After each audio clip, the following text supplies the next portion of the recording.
Hmm, little hiccup today. Must be that storm moving in. But hello, America. Hello to all of my fellow veterans and their families out there. Hope everybody's doing good and ready for the holidays here.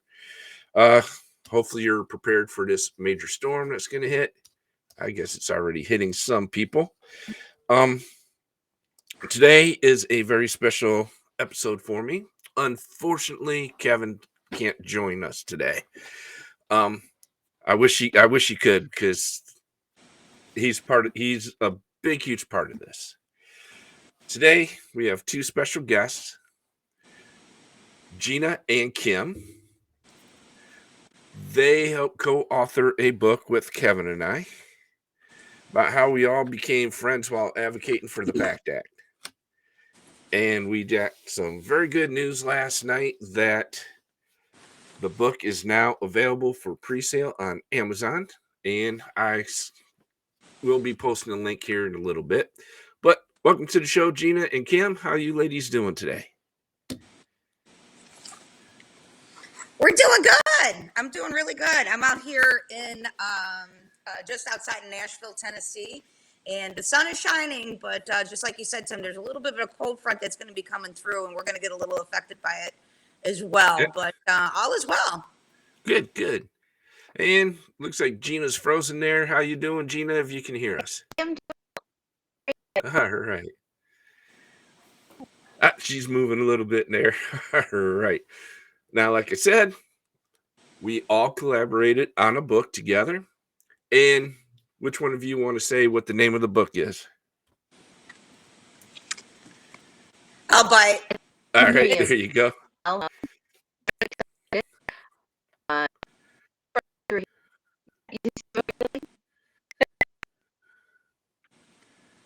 right.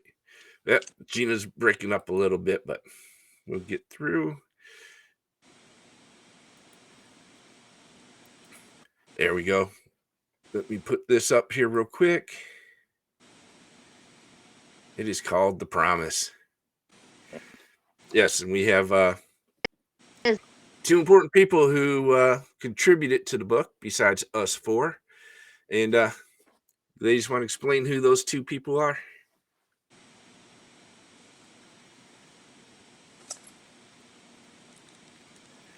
All right. Well,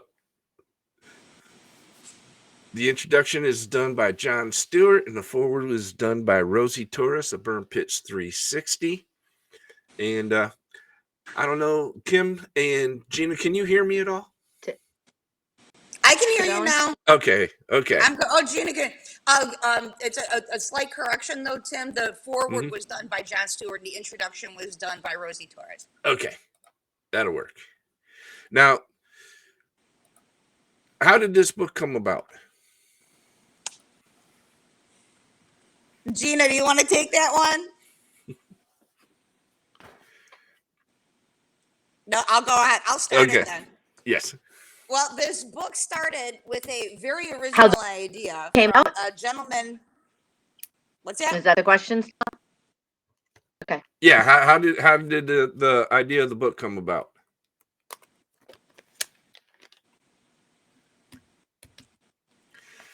Go ahead, Gina. Kim. You want me to take it? I think she's frozen again. Yeah.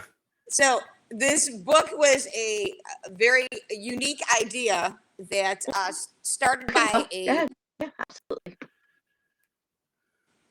Go ahead, Kim. Gina, you okay? You got it? You hear me? So it started from a wonderful gentleman named Tim Hauser, who actually, I can hear you. Keep breaking up. You start and then I lose you. Oh, that's okay. That's okay. Just jump in. So it was a gentleman named Tim Hauser had a dream of putting together a wonderful idea, and it was like dreams do come true, you know, and one person can make a difference. And so we all kind of had the same idea. It was like, yeah, hey, you know, I always thought of that. Gina chimed in. She's like, I always thought of that. And everybody, we're like, let's do it. I says, we have a very unique unique story to tell. And Yes. so we all got together and we all helped make Tim's dream come true. And here it is. Yeah, actually, I had that dream like the night before I told you all. For once, I didn't have any nightmares. It was actually a good dream. So now this all came about because we all met while we were advocating for the PACT Act. So you want let's try to get Gina in here. Gina, how did we meet?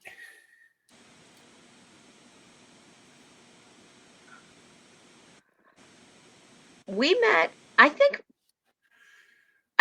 more in the beginning it was through Zoom. It was through a lot of the Zoom things. Every time you would we would have these group Zooms, you would hop on there and you would just be this wealth of information, and you'd always just be spitting out all of these things that you were doing and these people that you were reaching out to. And I was so impressed by just your advocacy and the things that you were entrenched in. My kind of got involved, and every time you came on, I was like, "Well, we need this, and I'm doing this, and I'm meeting with this, I'm doing all these things." And then the first time we actually met in person wasn't until that here, because the first time I spoke, I don't think you were there. The first time I met Kim, that was April of 2021. To try to get everybody to hop on board. And we were sitting behind you. You were sitting in front of us. You and Kevin were actually the girl. So that's a lot of Zoom. It was a lot on Zoom. And you were just always doing moving in Ohio and getting people on board to do the right thing. Yes, and I remember Kim. I think you also. We just lost Gina, but I think you also were at that dinner where we met for the first time too. I think it was at Bobby Van's. Oh yeah. The night before the Senate hearing. Yeah. Yeah, it was great food, by the way. Oh my gosh, it was amazing. Yeah, but yeah, we talked a little bit there. We had talked a little bit prior to that though. But it was just kind of but I felt like a connection with you because I already knew that you knew Kevin. So it was like there was like an instant like, hey, you were talking to Kevin and I was talking to Kevin. And I had already known Gina too at the time. You jumped on board. And it was just like, it was really kind of cool. It was like we all just kind of were like on the same page. We all kind of had the same thoughts. And then when it came around to the book, Tim, you were the first one to like come out and say the words of what we were all kind of thinking about.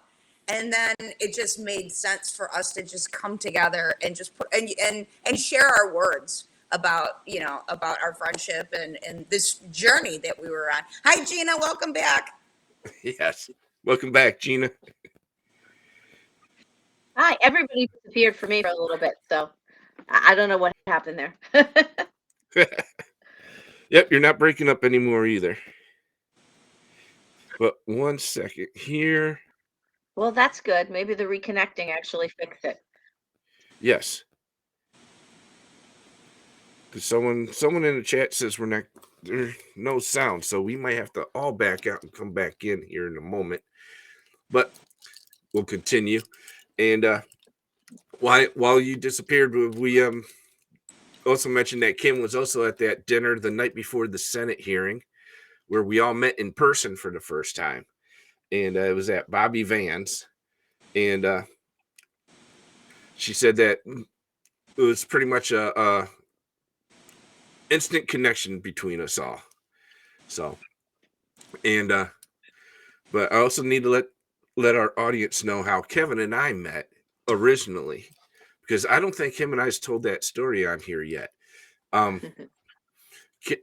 Yeah, Kevin noticed that I had posted about burn pits and how it affected me on Facebook. I don't know how he saw it, but he messaged me through Facebook and says, "Hey, give me a call. It'll change your life." And then he sent his phone number. And that's all he said. I'm like, who is this dude?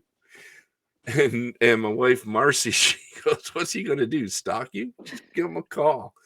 So I called and he told me about all of you at Burn Pitch 360 and how everybody wanted me to come join the team, and he was right. Definitely changed my life. So, but that's how Kevin and I met. And then I met you two on Zoom, I think the very next day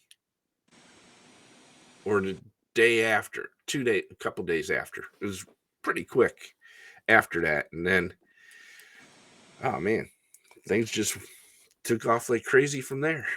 We talk all the time. Sure We did. started talking all the time and sharing stories and meeting Yep. family members And now, Well, you gotta be part on. of it is, Go ahead. Go ahead, Gina. that's part of it, as you said, like sharing experiences and things like that, and it's sharing experience, things like that, and it just makes you that you're not the only one going through this. It's not something you're sort of making Right. up in your mind, and it gives you that validation that that sometimes you're for, because you're not getting it in other places. When the VA denies you and things like that, you almost start to question yourself. But then once you start hearing all these other stories and things like that, you realize it's validated to say, no, it wasn't just me. This is Yes. this is a big problem. and that was a big connection with Gina and I. So and because finding we that, were and then both struggling like that. We wanted to honor our husbands.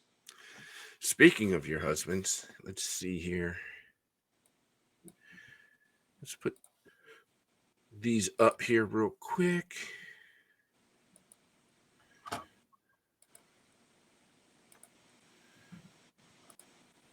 And we'll start with Gina first. If you want to tell us a little bit about Joe here.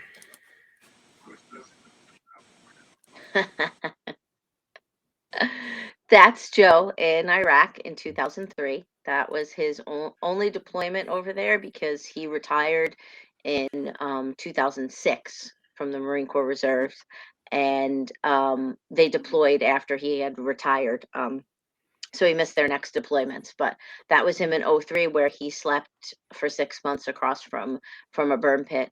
It was the very beginning of the war, and he was right across from where they would burn their waste and things like that. And yeah, that's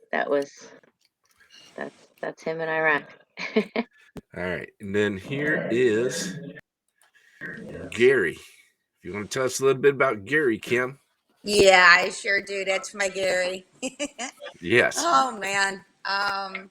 Let's see. He was in the Persian Gulf. He was in Iraq, and then he was in Afghanistan. He was in this picture you can see he was a captain, because he's got the two bars in the front that he's wearing. He went to OCS. He was an officer, and before he passed away, he became a major. So he has the title of Major Gary Hughes. But he served he was 18 years old when he joined the service in October of 1986. Doesn't that sound long time ago? He was 18 years old, and he joined, and he got his GED, and he served for 27 years. And sadly, he came back from Afghanistan, sick, and that's kind of a little bit about Gary and what the story is all about. Yeah, that's my Gary. All right. And yep, I served in the Gulf War too, and got out shortly after returning, because good old Bill Clinton there offered us contract buyout. So I don't know why. I just went ahead and did that and got out. And kind of regret that, but that's what I did. And then all of a sudden, all the hospital visits and doctors' offices and everything else start happening shortly after that. And I think you two can relate with that.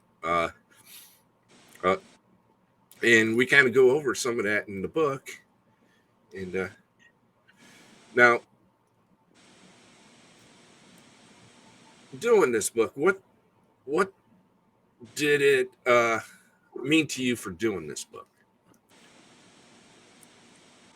And we'll go with Kim first. Okay, this book meant. You can go, Kim. Oh yeah, thank you. You're next. It was a way of helping to heal. It was helping find a direction, a purpose, um, and finding. Honestly, it was really those things, but it was also finding my tribe. Finding my people. And when I met you guys, it's like you get it. There's something about military and veterans, and we're a small group in the United States, so we all just kind of understand each other because we've kind of been through something. Whether it be a deployment or living on base or going to a commissary or visiting a USO or just knowing what it's like to have a certain honor and respect and love for our country. So that's what really the book meant to me. It was just honoring my Gary, honoring my late husband, and honoring all those survivors and people like myself that couldn't have a voice or was at home taking care of a loved one that wanted to do something and may not have been able to. I feel like we're like little pieces of that puzzle to help get it put together. So that's what it meant to me. All right. How about you, Gina? What did it mean to you for doing this book?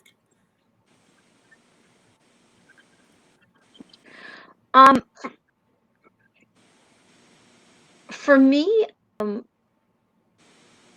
just to get who Joe and things that he stood for, but also just to maybe bring that validation to other people, bring the information to other people, know that they're not alone.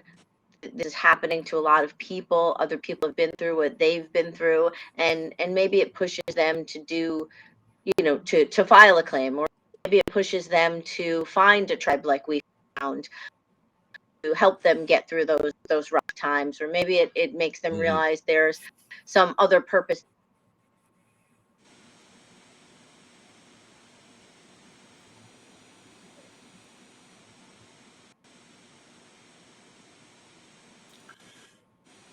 They kids are strong, they're resilient, it's hard, but they'll be okay.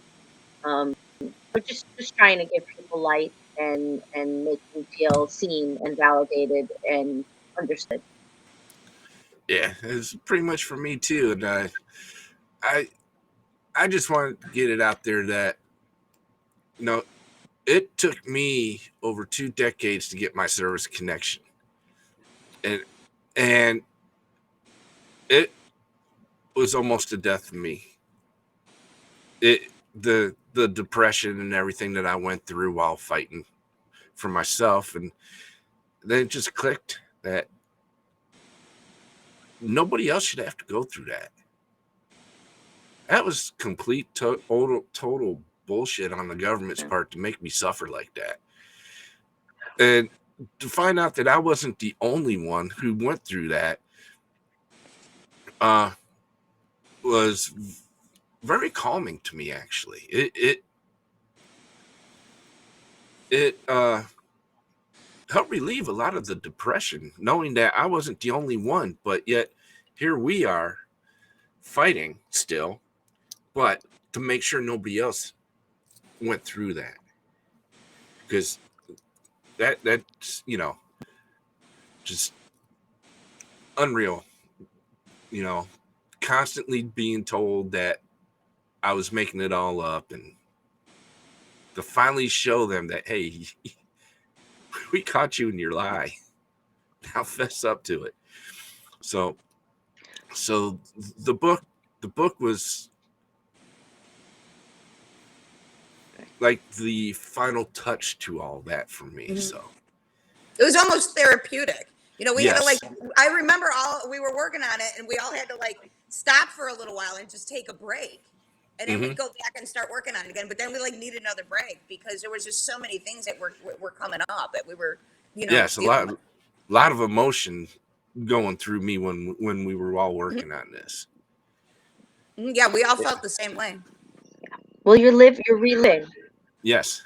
Yeah, Hmm. you're reliving things that you went through, and some of them aren't pleasant, and some of them you don't want to relive, but they're necessary to sometimes to put them behind you, but also sometimes to help somebody else and to move forward, and like you said, the it relieved and it gave you a sense of calm, which I agree with too, and part of that I think is because when you're going through the whole process and somebody's in your face telling you no, or that you're making these things up, you have no other choice sometimes but to second guess yourself and to start Right. to think that it's you that's the problem or the issue or making these things up, when in fact once we found each other we realized that no, it's not the case. I mean, I'm still waiting for my claim to be reevaluated and reprocessed. Hopefully after the new year that'll happen. And Hmm. with the PACT Act will, it hopefully will get the survivors benefits. But yeah, it's a lot. It's a lot to go Oh through, and yes. to think you're doing it alone or to think you're the only one is very that's a big weight. It's a big weight. Now, I'll be the first one to admit us veterans, we're stubborn as hell. We don't like to talk. So for me to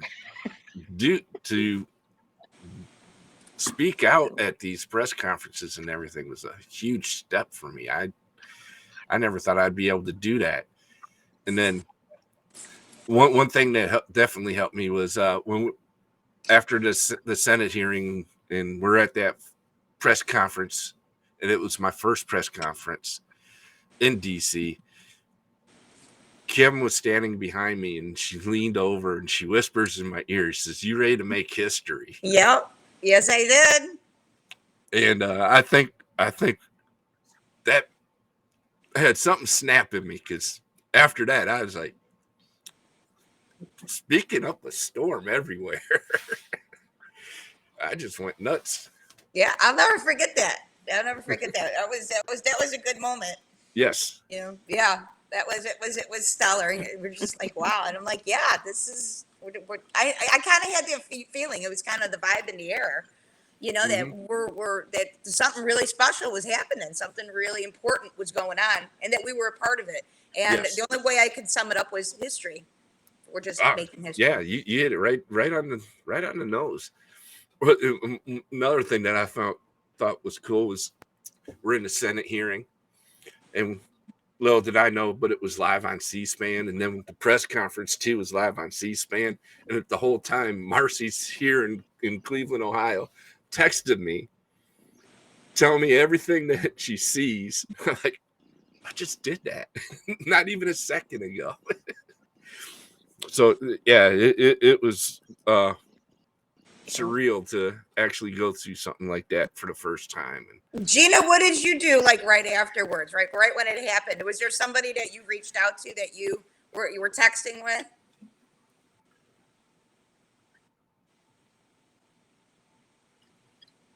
When which at which point after it When we passed? walked out. Yes, after it passed and we all walked outside for the press conference After it slash. passed. Yeah. I didn't actually talk to anybody. I had the girls with me. So, I mean, it was really whoever was there, around. I saw you, I saw John Stewart immediately after I saw John Stewart, and I discussed that in the book, and that was a moment I'll never forget. And then seeing Joe McKay, and how happy he was for all of us, Mm. um, and seeing you guys, obviously. But I didn't really text with any. I don't think I texted with anybody right afterwards because I had the girls and it was rounding up the girls and making sure they were settled and and they if they needed anything, and then running right to that press conference and standing there with, and you just, it's funny because I mentioned in the book again, you don't know how you're going to feel afterwards. And, you know, it was pretty incredible. It was it really was. And then I think later I yeah, started yeah. getting We texts had once I started looking at my phone again. But mhm. yeah. Oh man, we had yeah. I John was. we had John Stewart and Joe McKay standing right Yeah. behind us. They were like right behind us. They were like, just looking over us like Mhm. just like little bird, like like we were baby birds, But yeah, no, that was I right away Like little I protectors, I like the FaceTime my little daughter. protectors they are. Yes, they're incredible people. We're so grateful they have John Stewart. It wrote the forward. Amazing. Yep, and I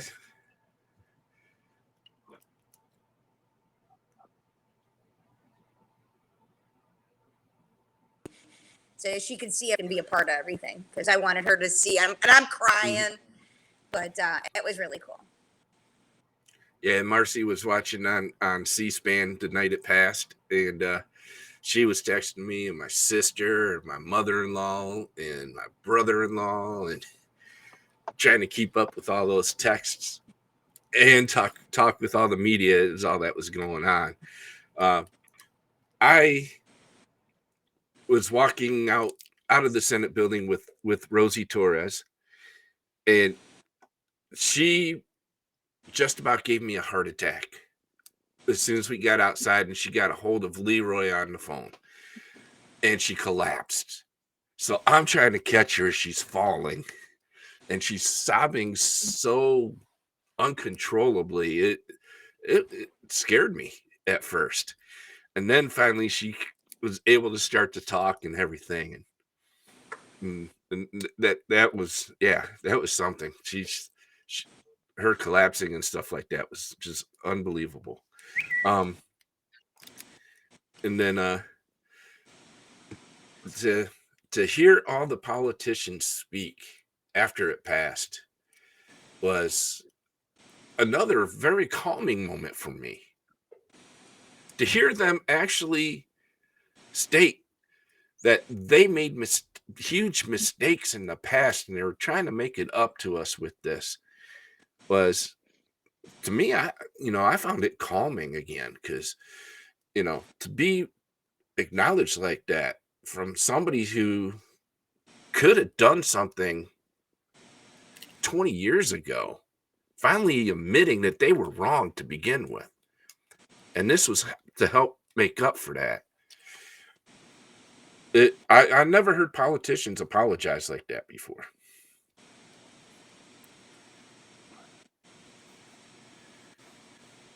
And listening to them speak after it passed, what did it mean to, how did it make you feel, Kim? Actually, when they were talking, I was just so overwhelmed in the moment.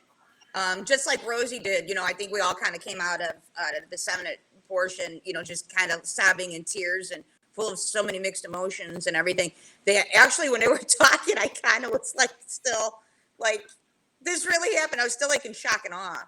Yeah. It was a happy ending. You know what I mean? To a long journey and a long a story, personal stories for so many of us. So many of us. We all have so many stories, and for people to finally go ahead and acknowledge it just the acknowledgement was was helpful in the process, and because we're a country of volunteering, our veterans volunteer, and they were finally acknowledged, and that meant so much to so many, and it still does today. Is we push forward and we're educating people, and the VA now has so many claims and they're a little overwhelmed, and it's like, oh my gosh, our stories were just little pieces again to this huge puzzle, and everybody's story is important, and everybody has a story, and it begins and it ends in some way, fashion, and form. I like that our story is continuing. I get a big kick out of that. Yes. But what it meant is, I think it meant that it was a beginning of decades of healing. That's what it meant to me. Yeah, I can see that too. Yeah. How about you, Gina? How did it make you feel listening to all them speak after the bill passed?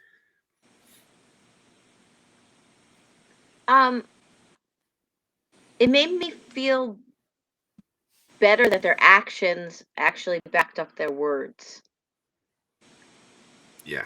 The PACT Act had passed, and that the PACT Act would start to heal people and start to help people. But, people can say a lot of things, but when pushed up, they don't actually do them. So to have the words there is great, and that was great. And then, but the actions were better for me, that they acted on it and that they pushed for it, and that these people stood by us. When some of them, when nobody else was standing by us, and then some of them when when we needed them to stand by us. So the apologies are great, and acknowledging something is great for the validation, and it's great for moving forward. And I hope that my hope is that because this is out there now, somebody else gets the early care that they deserve, and they don't have to die like Gary and Joe did. And it's acknowledged, and it's out, and the information is getting out there. There's a long way to go to get the information out to everybody who needs to hear it and needs to know about it. But I'm hopeful that it helps people, and that maybe the errors that were made don't happen again. That's what I'm hoping, all those words and acknowledgments. Yeah, now that we got the ball in our court, as far as veterans and spouses go, we need to keep running with this, because there's more to be done. Like we had Amanda Barbosa on here talking about the Barbosa Act, and that's for colonoscopies and colon screenings for veterans coming back. Have them done within a certain time frame, because that seems to be the biggest cancer right now with veterans. It's rapidly growing up on the list is colon cancer, and then by the time the veterans finding out that they have colon cancer, it's too late. And colon cancer is one of the easiest cancers to cure, one of the easiest ones to detect. So if this act goes through, then it's going to be mandatory colonoscopies within, I think, a 2-year time frame of when they return from a war zone. And it's going to drop the age limit as well, because right now, if you're active duty, you cannot get a colonoscopy until you're 45. No ifs, ands, or buts about it. Which means 95% of all active duty members will not get a colonoscopy while they are on active duty, because they'll be retired by the time they're 45. So most, like your colonels and generals, they're the ones that'll be that old, and they're the ones that'll be getting the colonoscopies. So it's going to drop that age limit too. Also, it's going to make it easier for veterans in the VA system to get colonoscopies, because once a veterans request one, the VA will have to honor that. They won't have to say, well, you don't have any symptoms yet or anything like that. If the veteran suggests they want a colonoscopy, then they have to give them a colonoscopy.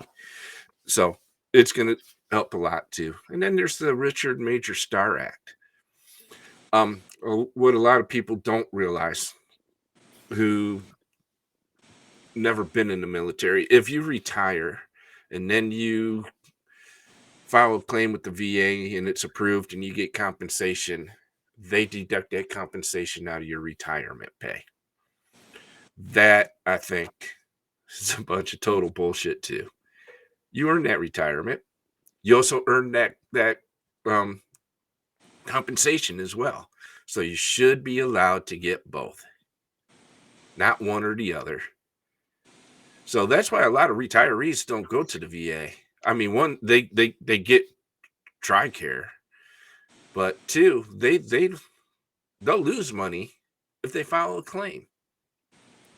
And I don't think that's right. They shouldn't have to give up one for the other. So that's another thing that needs to be done. As now moving forward,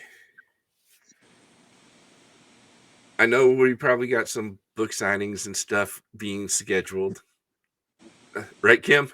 Yes, we do. Yes, we do. It's exciting.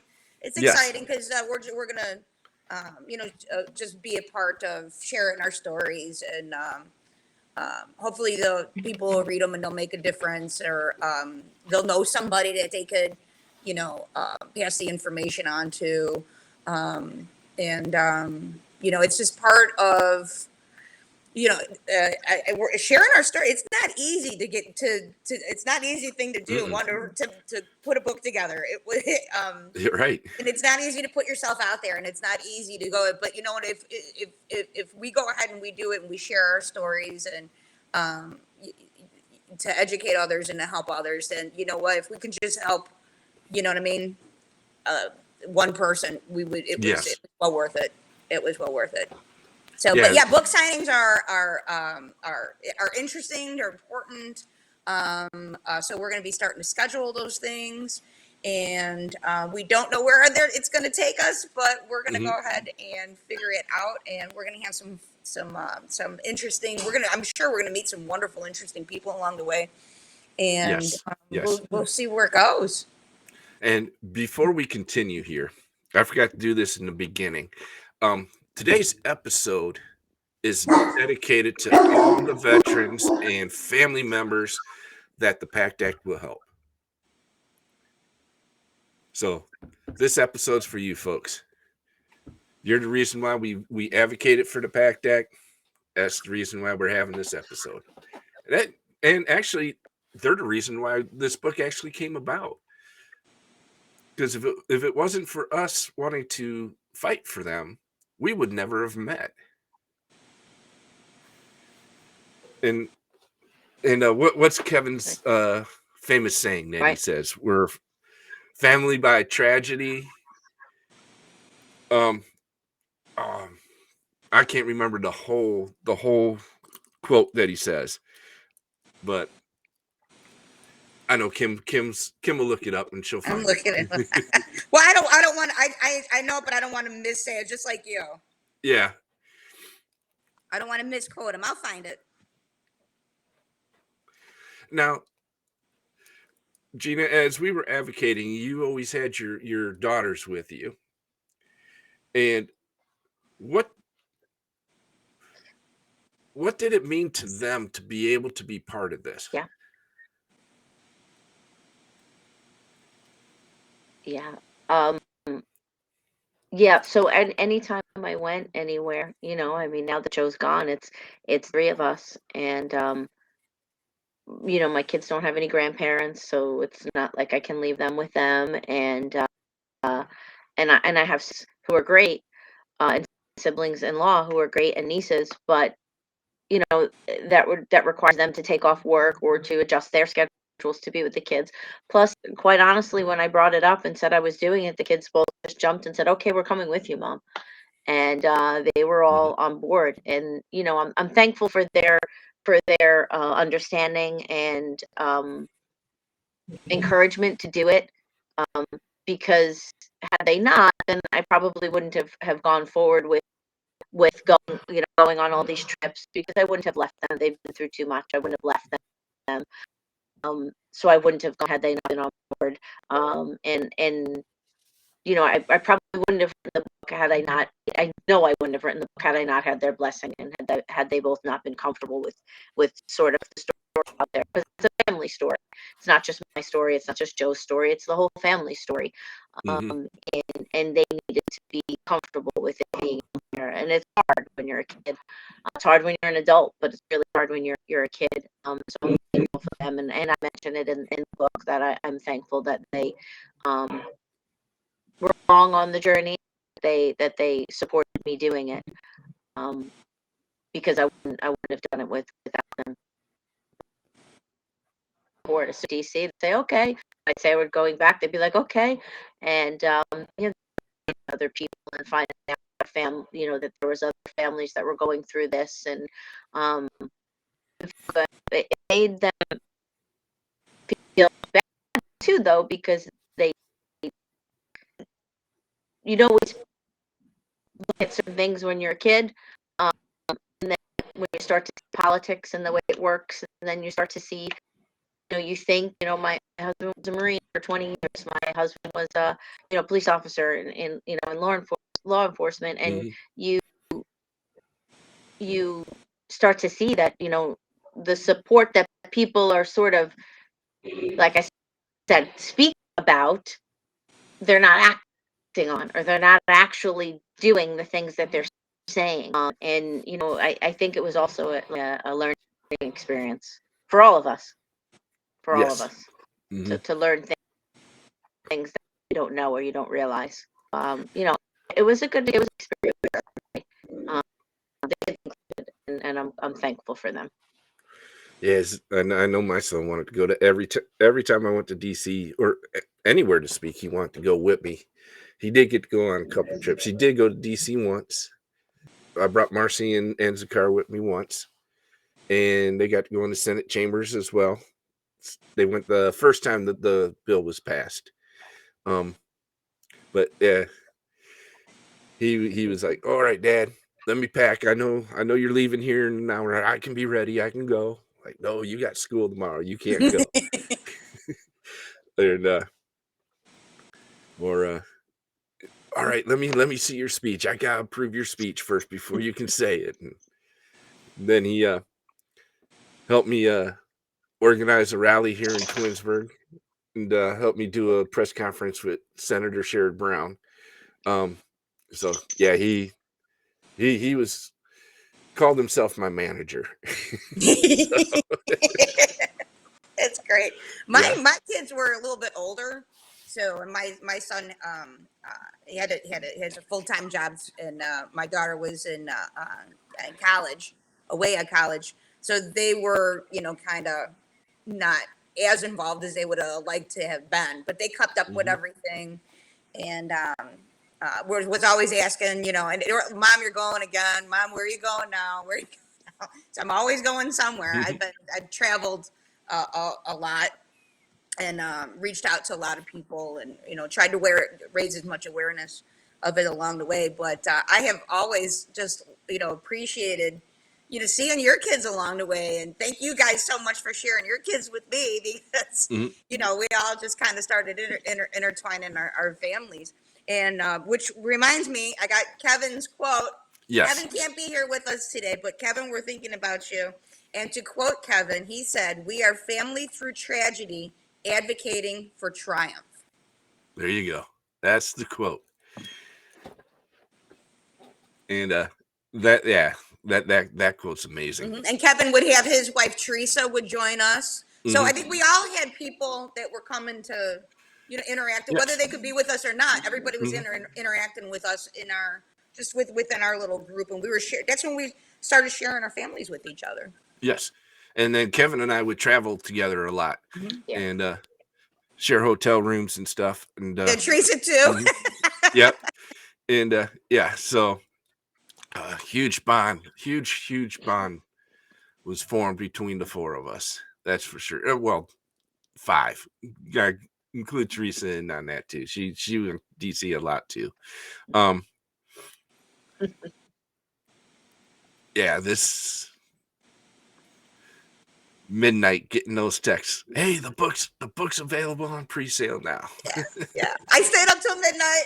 I was like, I'm staying up till midnight. I want to see it. I want to see it. Yeah. So yes, folks, you can go And how to. many countries is it in? I forget. Oh man, yeah, I lost count. It's quite a few. Um, but yes, it's available now on Amazon for pre-sale.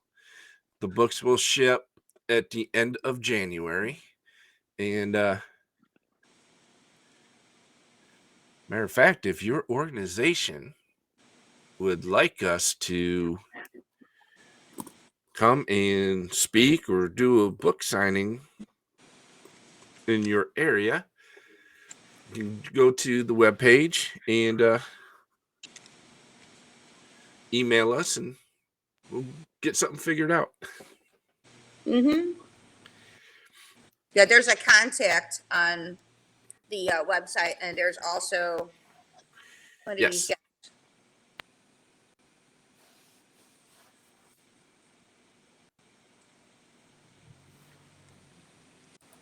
The QR code, as the And kids it's call them 16 nowadays. countries.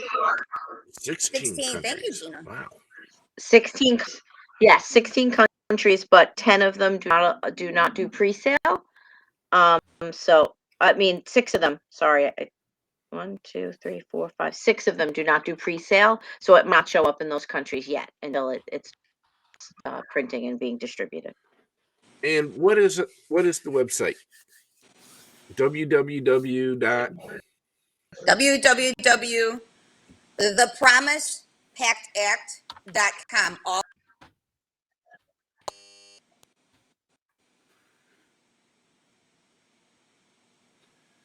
Tim's getting it. He's going to put it up. Alright. Yep. There we go. Scrolling on the bottom. That's the web page for the book. I'll have a link to Amazon on there, and you can Look like we're pre-order the sleeping. book now. All right. And Mhm. now, one thing I know I haven't said in the past, but I appreciate you two so much. We appreciate you right back. You know that. Oh yes. And somebody just joined us. Let's see here. It's Hello, amazing, buddy. Tim, how dreams do come true. Hey, Kevin. If it wasn't for you bringing it up, we wouldn't be about doing it. I don't think. But Kevin finally joined us here. Hi, Kevin. We were just Probably talking about you, sir.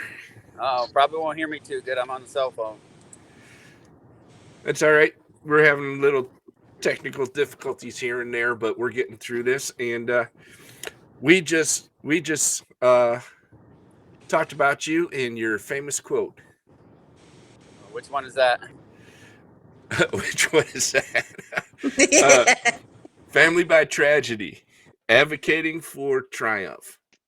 And Oh, we I just just lost. lost. Oh, there he is. So, how's the family doing? How's everybody? We're good. Great We're to see excited. everybody. Yeah, We're excited. looking at us all together.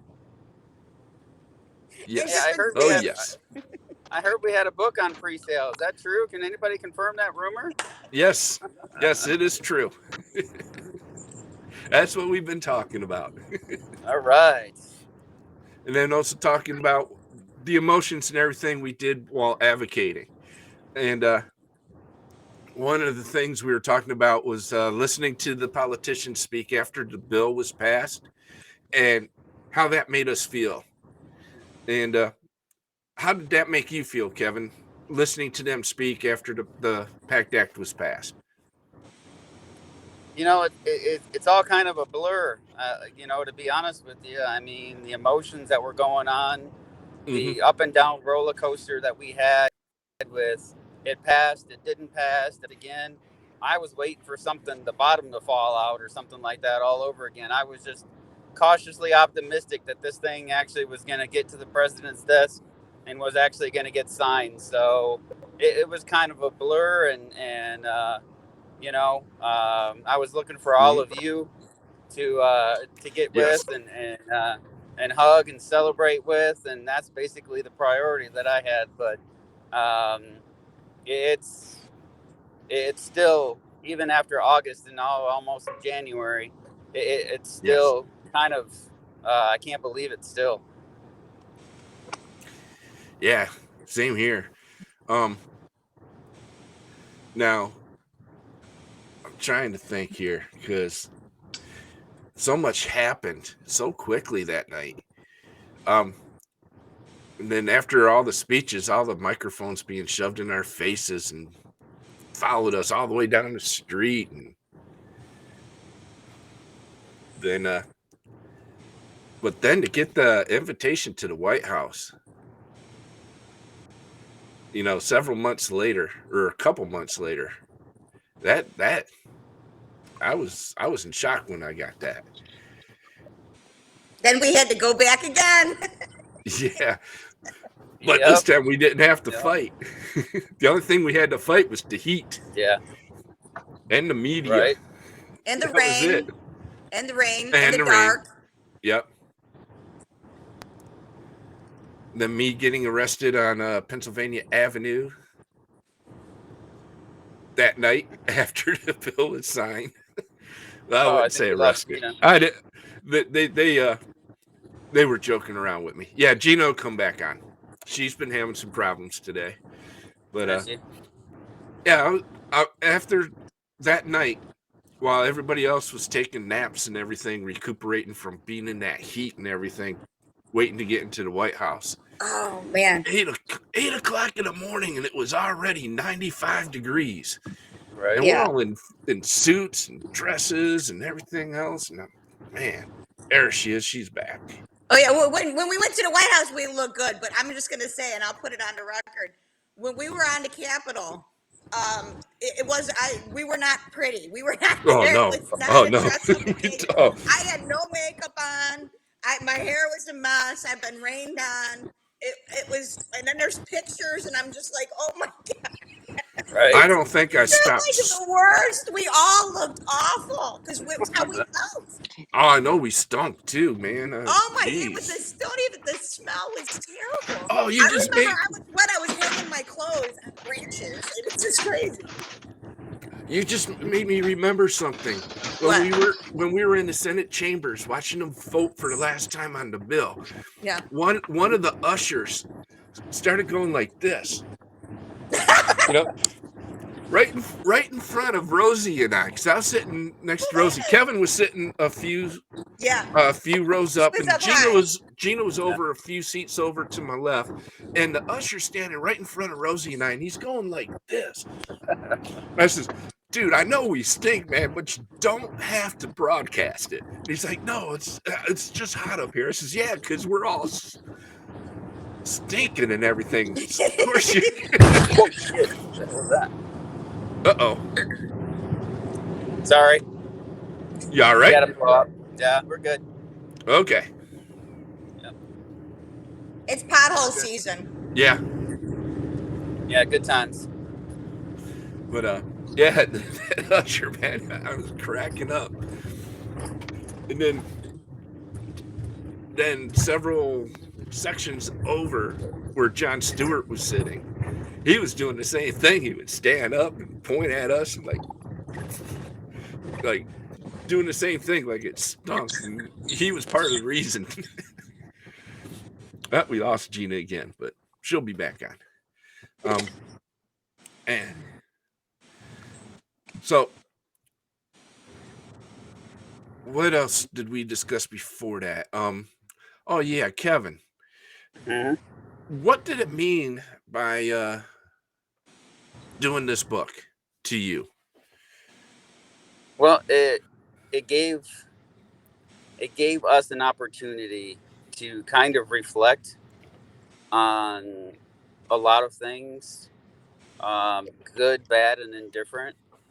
What I'm hoping that this book does for a lot of people is that it shows that even in dark times there can be a light at the end of the tunnel. Mm-hmm. That we can actually come out of bad situations at the time and bring some kind of peace and some kind of solidarity to folks for advocating for things that they believe in, whether it be our children, adults. You know, I've been told so many times one person can't make a difference, and look what just, you know, four of us that are from all parts of the different different world here in the U.S. And we came together, and we probably would have never met and never done this before had this not happened Right. this way. And now look at what we've done. I mean, we've come together to share our stories and to share the stories of the fallen through Kim and through Gina, and this book is relatable to all aspects of military service and going through some dark times and coming out and finding hope for others. That they can have hope for their loved ones and their families, because that's what it's all about. The survivors, the widows, the veterans, the current military folks, the ones that are thinking about enlisting, that now realize that now the military is going to be or the VA is going to be taking care of the honoring their promise, and that's why we named it The Promise, because that's why we wanted to honor it. We wanted to honor our promise to all veterans, survivors, widows, military, spouses, kids. That's what it was all about, and that's why we came together on it. I'm so proud of each and every one of you, and I'm so honored to be your friends. We're very proud and honored to be your friend as well. It's more than friends. We're family, man. Amen. Mm-hmm.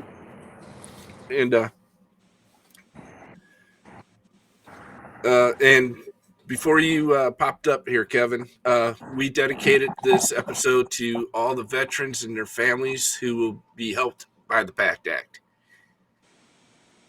Over 5 million veterans and their families, and yes. And the bigger thing is that the widows need to put in their refile their claims if they haven't done so. The veterans need to file their claims if they haven't done so. We still got a mountain. We still got that hurdle to climb to get people the benefits and care that they deserve. And hopefully after January, this can start training some lives and some turning some people into better situations. Because let me tell you, the burden of proof is no longer on us, and it shouldn't have to been. But I mean, after stacks and stacks of evidences and denials, now we're at the point of where we can bring our evidence in, put me in for this claim. They look it over, bam, we get this claim. We served here, we did this, and now we're going to be taken care of. And same thing with the widows and survivors, because that needs to be articulated to them, that they can refile and get their claims in, because it's all about serving all of those that fall under the PACT Act, not just the onesies and twosies. That's right. And I had no idea how far we were reaching veterans, the four of us, until yesterday. I, along with the Cleveland Cavaliers, gave out Christmas cards to veterans hospitalized at the Cleveland Wade Park VA Hospital. And we walked into one room. Blue tire. Yeah. And the veteran who's lying in the hospital bed asked me to pull my mask down for a second so I can take a look at who I was. And all of a sudden he goes, "Oh my God, you're Tim Hauser. You're on TV all the time. You are helping all our brothers and sisters." I'm like, I didn't know. I mean, yeah, we all been on TV quite a bit, but geez, oh beats, I didn't know we were making that big of an impact. I was at the UPS store. And he's like, "Oh my God." Because I go in there regularly, and he goes in the back, he grabs his phone, and he turns around and he shows us a picture of me doing some bras. And I'm like, nice. "Yeah." He's like, "Is that you?" And I'm like, "Well," I says, without makeup, because it was, during that time, we were all sweaty and no makeup and no showers and everything. But I know the feeling, Tim. It was kind of unique, where it's like, oh my gosh, somebody notice that you made a difference. And isn't that what we all need in this world? You know what I mean? It's just for people to notice us and to make a difference. Mm-hmm. And this book will go ahead and yes help do that. And it's incredible. It's amazing. Like I said before, it's so not easy to put yourself out there, and it's not easy Mhm. to write things, and like Gina said, relive things, and you have to stop for a second and go back and work through these emotions and stuff like that. And we're sharing a part of our lives, Okay. with in this book, and I'm really excited to see what comes of it, and Down there. where it takes us, and Okay. how it will help. Yes.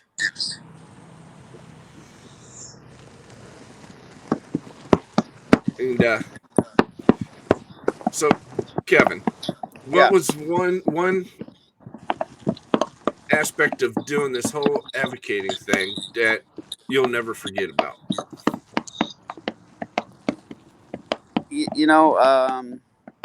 I think it's the amount of people that we touched, not only just in over social media, but in person. I mean, we when the Fire Watch started, we had 3 people, and then it turned into 157 people plus, Mm-hmm. and it turned into different countries that were talking about it, and resonating with England and Brazil and Australia and New Zealand, and Yes. different just different countries all over the world that were watching this and seeing that we did this the right way. We did this the right way. We can get things done when we unite and come together. Yep. Kim has said it over and over. It's not a red and blue issue. It's a red, white, and blue issue. And I steal that as much as possible from Kim. So I'm Yes. sorry, but Yeah, I steal it too. and it resonates. It resonates with. We did a town hall or press conference with Senator Peters' office from Michigan, and when I look for the representatives and the senators and congressional delegates, as soon as I say that, I look for their response, because Mm-hmm. I want to make sure that they know that we know that this ain't just a red, white, and blue issue. That this is a red, white, and blue issue, and we couldn't have got this done without bipartisanship and getting That's all right. these people on board with this, because it's the largest piece of legislation in over 4 decades for veterans, and Mm-hmm. it's going to help families. It's going to help their legacy. I'm really hoping, just me personally, and I know you guys are too, and I don't mean to take it away from you, but I've told people that I've hoped that this helps reduce the suicide rate, that the burden of That's proof right. is now off the veterans and the spouses and the family members. So maybe this will curve that number of 22 or 30 or 17 or whatever number that they manufacture. Right. I just hope it reduces the way that people think, and let them know that they're not alone and their voices can be heard, and they're important, and they're considered, because that's what it's all about, taking consideration for one another and actually doing something, and making some difference. And we did that. We totally did that. Yep.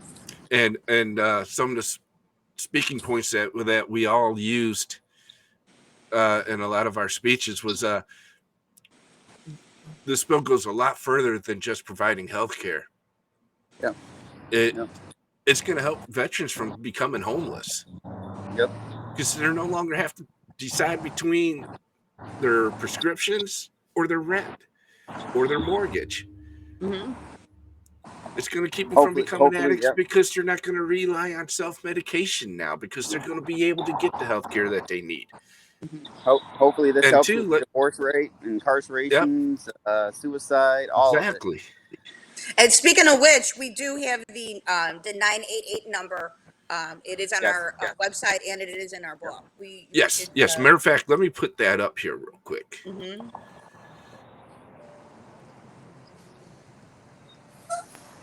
And we have it in there because it is that important for us to go ahead and recognize these issues.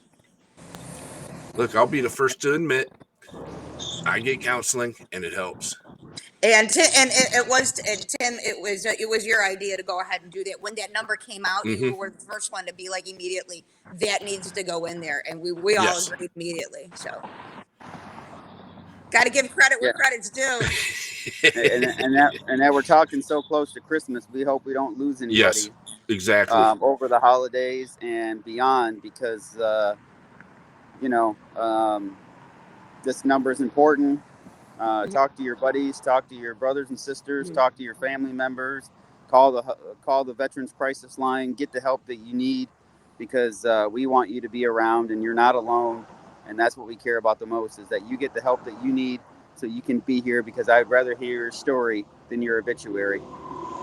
And this is not only for veterans, it's for families Nope. as well, too. It's Correct. for children, Correct. It's for spouses, it's for loved ones, it's for grandparents, and it's for everybody. Exactly. And welcome back, Gina.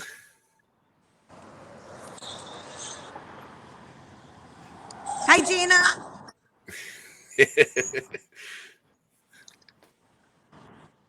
She's having a hard time today. But yeah. Okay. And I'm glad you brought that up, Kevin, because a lot of people don't know, but Christmas Eve is a very rough day for my family.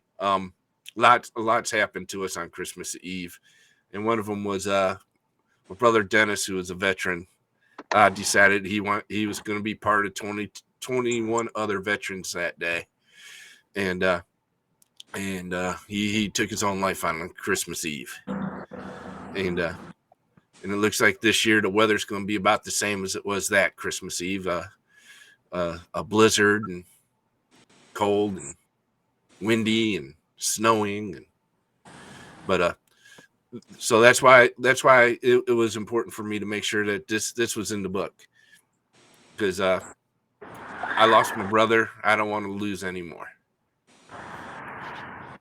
And all right, it's about that time though, folks. About time to wrap this up. And all right, Kim, we'll go with you first.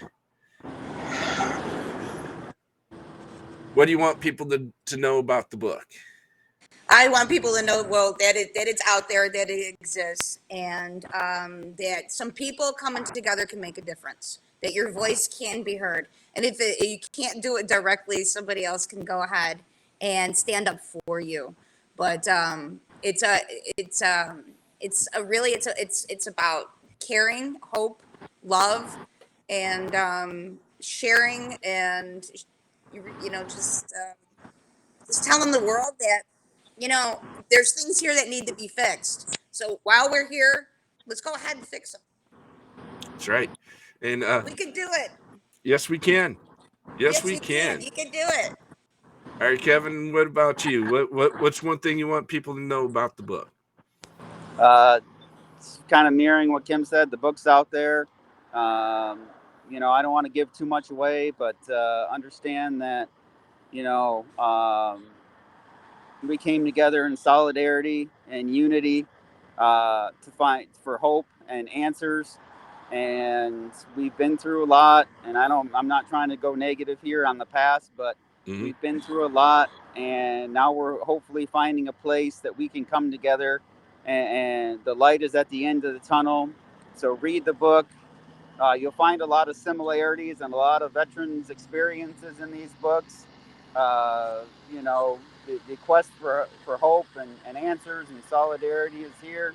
We found it through each other. We found it through one another, and we will continue to press on and help out for the better good of veterans, their families. And again, I'm so excited. I'm so honored and privileged to be a part of this with all of you. And buy the book, and we would appreciate it. And let us know how similar. Reach out to us. Let us know how similar, or what kind of similar past. Yes.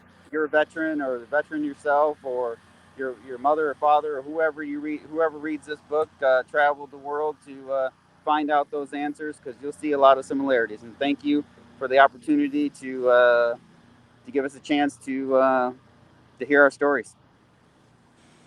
Yes. Thank you for letting our voices be heard, and our friendship is important. Yes, it is. I was just getting ready to say this. Pushing forward. We got more work to do. That's right. This to me, this book was made out of respect and love we have for each other and for our fellow veterans and their families out there. We did what we did because of you out there. We didn't do it for part of the reason was we did it for ourselves, but we did it because we wanted to do it for you. And the book kind of mentions that in there, and so hopefully y'all buy it, read it, and let us know what you think. And also, you can contact us anytime about any questions about the PACT Act. You can reach out to us if you need someone to talk to. We're all available. All right. Any last words, guys? No. All right. We're gonna keep working on it. We're gonna keep advocating. We're gonna keep getting the word out there. We're gonna keep educating people, and we're gonna keep implementing. And before we go, I want to thank John Stewart for his contribution to the book, Rosie Torres for her contribution to the book. Also, Rosie, the four of us owe you huge thanks. Because if it wasn't for you, we wouldn't have had the opportunity to advocate for the bill. And by doing that, we would not have been given a lot of opportunities to help our fellow veterans and be able to do this book. So a lot of thanks goes out to Rosie Torres. Yes, for sure. For sure. Thanks for letting us tell our stories. Yes. Yeah. Yes. Thank you, Rosie. Thank you very much, Rosie. And Rosie, Leroy. and Burn Brits 360. 360. Yes. Leroy. And their dog. And Hope. Yeah, Hope. Yep. And Hope. Yeah, that's right. Hope. Gina's daughters Forgot about love Hope. Hope. Yes. Right. Yes, I forgot all about Hope. We got to meet Hope the last time we went to DC. All right. All right, folks. We do not know who will be on. We're going to skip the 28th. We will not have an episode on the 28th. We are going to wait until after New Year's to do another episode. We don't know who we'll have on yet, but just keep an eye on our Facebook page, and you'll see who will be coming on. And thank you for tuning in. And Merry Christmas and Happy New Year's to everybody. Merry Christmas. Merry Christmas and Happy New Year. We'll see you later. What?